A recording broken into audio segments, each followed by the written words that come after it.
बहुत पुरानी बात है। एक रियासत थी जिसका नाम था जूनागढ़। जूनागढ़ के राजा महाराज चंद्र प्रकाश थे, जो अपनी बुद्धिमानी और ज्ञान के लिए अपने ही राज्य में नहीं बल्कि दूसरे राज्यों में भी बड़ा प्रसिद्ध थे। लेकिन उनकी एक अजीब बात थी कि वह भोजन अकेले कमरे में करते थे। जब घर के सब लोग खाना खा चुके होते तो उनका विश्वसनीय सेवक चांदी के बर्तन में कुछ ढककर लाता और चुपचाप राजा के खाने की मेज पर रख कर चला जाता। उस सेवक के जाने के बाद राजा चंद्र प्रकाश उस बर्तन को खोलते, उसमें से कुछ निकालकर खाते और खाकर उस बर्तन को उसी तरह कसकर बंद कर देते, और घर के किसी भी आदमी को कुछ भी नहीं मालूम था। एक दिन राजा के उस सेवक के मन में यह जानने की तीव्र इच्छा हुई कि इस चांदी के बर्तन में ऐसा क्या है जिसके बारे में राजा के घर के किसी भी व्यक्ति को नहीं मालूम। एक दिन जब सेवक ने बर्तन को खोला तो उसमें एक छोटा सा सफ़ेद सांप उबालकर उस चांदी के बर्तन में रखा था, और साथ ही साथ छुरी, कांटा, चम्मच भी सफ़ेद रंग के थे। उसने चुपके से सांप का एक टुकड़ा काट कर अपने मुंह में रख लिया, यह जानने के लिए कि यह ऐसी कौन सी स्वादिष्ट चीज़ है जिससे राजा सबसे बाद में खाता है। जैसे ही सेवक ने उस सफ़ेद सांप का एक टुकड़ा अपनी जीभ पर रखा, उसे महल के बाहर बैठी चिड़ियों की आवाज़ साफ सुनाई देने लगी। सफ़ेद सांप ने राजा के सेवक को अब पशुओं की भाषा समझने की शक्ति प्रदान कर दी। उसी दिन रानी की हीरे की अंगूठी कहीं गिर गई। रानी को राजा चंद्र प्रकाश के इस विश्वसनीय सेवक पर शक हुआ, क्योंकि सिर्फ उसी सेवक को पूरे महल में आने जाने की अनुमति थी।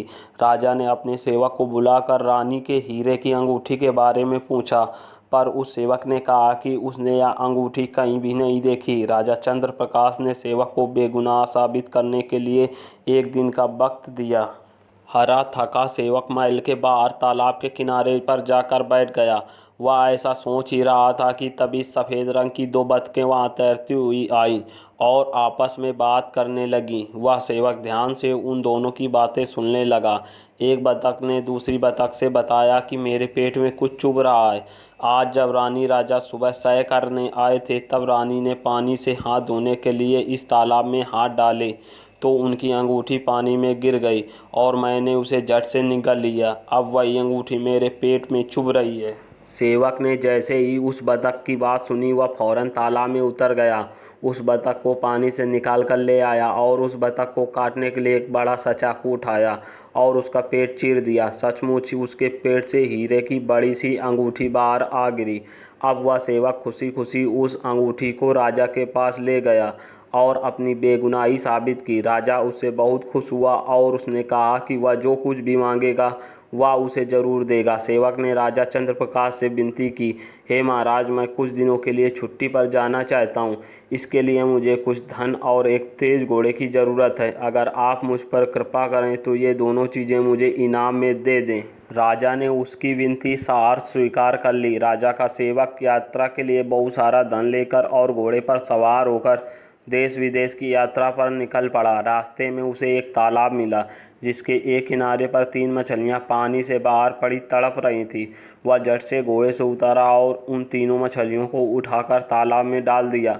पानी में पहुंचते ही तीनों मछलियां खुश होकर बोली, हम तीनों तुम्हें याद रखेंगी और जब तुम्हें ज़रूरत होगी हम तुम्हारे काम आएंगी, क्योंकि तुमने हमारी जान बचाई है। सेवक वहां से आगे बढ़ गया। काफ़ी देर चलने के बाद वह थोड़ा आराम करने के लिए एक पेड़ के नीचे रुका तो देखा कि कौवा कौवी अपनी छोटे छोटे बच्चों को चोंच मार मार कर उन्हें घोंसले से निकाल रहे थे और साथ में बोलते भी जा रहे थे, अब तुम सब बच्चे बड़े हो गए हो, निकलो हमारे घोंसले से, अब अपना भोजन तुम खुद ढूंढो, हम तुम्हें और नहीं खिला सकते। कौवे के बच्चे बड़ी ज़ोर से चीख पुकार कर रहे थे और अपने माता पिता से प्रार्थना कर रहे थे कि वे उन्हें कुछ दिन और इस घोंसले में रहने दें। थोड़ा और बड़ा होने पर वे खुद ही यह घोंसला छोड़ देंगे। सेवक को उन बच्चों पर बहुत तरस आया। उसने अपने लिए जो खाने का सामान इकट्ठा किया था वह सब उस पेड़ के नीचे उन बच्चों के लिए छोड़ दिया। कौवे के बच्चों ने जब खाने का इतना सारा सामान देखा तो बड़ी ही कृतज्ञता से बोले, हम तुम्हें हमेशा याद रखेंगे और तुम्हारी इस दया का प्रतिदान जरूर करेंगे, क्योंकि तुमने हमें भूखों मरने बचाया है। सेवक वहाँ से आगे बढ़ा और देखा एक जगह लोगों की भीड़ जमा है। सेवक ने वहाँ जाकर पूछा कि यह क्या हो रहा है।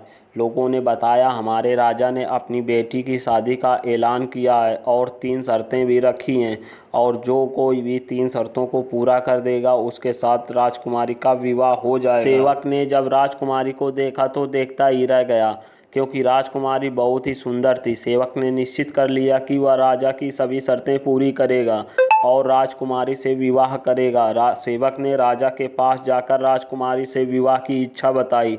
राजा ने कहा, पहले मेरी सभी शर्तें पूरी करो। सेवक राजी हो गया। पहली शर्त के अनुसार राजा ने अपनी अंगूठी समुद्र में फेंक दी और सेवक से कहा, मेरी अंगूठी वापस लाओ।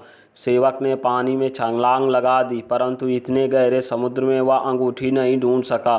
तभी सेवक को मछलियों की याद आई। सेवक के मछलियों को याद करते ही मछलियां वहां आ गईं और उन मछलियों ने अंगूठी ढूंढकर सेवक को दी। सेवक ने जब अंगूठी राजा को दी तो राजा को बहुत आश्चर्य हुआ। दूसरी शर्त के अनुसार राजा ने एक बोरी चावल मिट्टी में बिखरा दिया और बोले, सुबह होने से पहले या बोरी में भर जाना चाहिए। अगर ऐसा नहीं किया तो अपनी जान से हाथ धो बैठोगे। सेवक ने अपने दोस्त कौवा को याद किया और सभी ने मिलकर चावल को वापस बोरी में सुबह होने से पहले भर दिया।